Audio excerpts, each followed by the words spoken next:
হয়েছে এবং খুব ভালো কাজ হয়েছে এবার, এবং আশা করব আমাদের ঈদ ছাড়াও আসলে অন্য সময়ে আমরা মুভি দেখার যাতে সুযোগটা পাই। আমাদের যেটা ঘাটতি আমি মনে করি যে আমাদের সকল কাজ আসলে ঈদ ভিত্তিক হয়, বাট একটা ইন্ডাস্ট্রি আসলে তখনই সাফল্যের জায়গাটা দেখবে যখন হচ্ছে পুরো বছর আমরা হলে গিয়ে মুভি দেখতে পারবো, শুধু ঈদের জন্য আসলে অপেক্ষা করতে হবে না, কারণ এত ভালো ভালো কাজ আমরা বছরের পুরোটা সময় ধরে আসলে দেখতে চাই। আমার মনে হয় না একটা ডিরেক্টরের চেয়ে কখন কেউ ভালো বলতে পারবে যে ওই চরিত্রের জন্য আসলে কাকে পারফেক্টলি যাবে। তো সেই জায়গা থেকে আমি মনে করি যে উনি মনে করেছেন যে উনি ভালো করবে, সেই জায়গা থেকে উনি নিয়েছেন। এটা অবশ্যই ভালো একটা স্টেপ, এবং আমার মনে হয় ডিরেক্টরের থেকে আসলে কেউ কখনো এটা ভালো বলতে পারবে না যে তার ওই ক্যারেক্টারের জন্য কাকে সবচেয়ে পারফেক্ট মানাবে। তো সেই জায়গা থেকে যদি উনি মনে করে যে নাটকের মানুষ হোক, আসলে নাটক ফিল্ম সব কিছুর আর্টিস্টই কিন্তু অ্যাক্টিংটা জেনেই কাজ করতে হয়। তো সেই জায়গা থেকে আমার মনে হয় এটা খুবই ভালো একটা উদ্যোগ।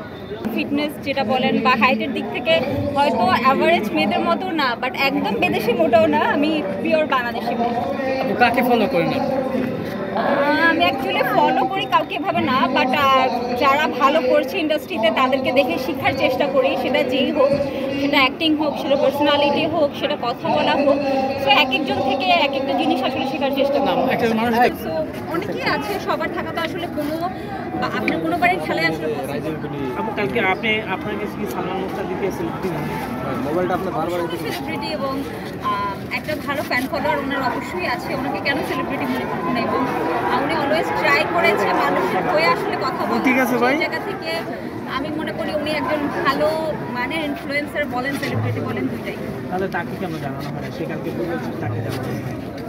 ওই যে বললাম যে হয়তো অনেক টিমে জায়গা ছিল না, বা যারা আগে খেলেছে তারা তো আসলে প্রায়োরিটিটা পাবে সবার আগে, এটা অবশ্যই আমার মনে হয় ঠিক ছিল। বাট আমরা আমাদের টিম অবশ্যই চেষ্টা করবে যে নেক্সট বার যাতে যারা আসলে জায়গা পায়নি বা যাদেরকে জানানো হয়নি তারা অবশ্যই আগেরবার খেলবে, যেটা কাইন্ড অফ সবার জন্য মন খারাপ করবে। আমরা নেক্সট বার এবার যে নেক্সট বার আমরা আশা করবো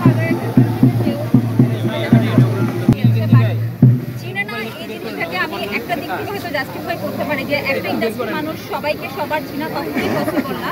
তো হয়তো এমন আছে যে গুটি কয়েক মানুষ হয়তো চিনে না, বাকি সবাই চিনে। তো ওই জায়গা থেকে হ্যাঁ, এরকম অনেক মানুষও আছে যাদেরকে আসলে আমরা নিজেরাও চিনি না।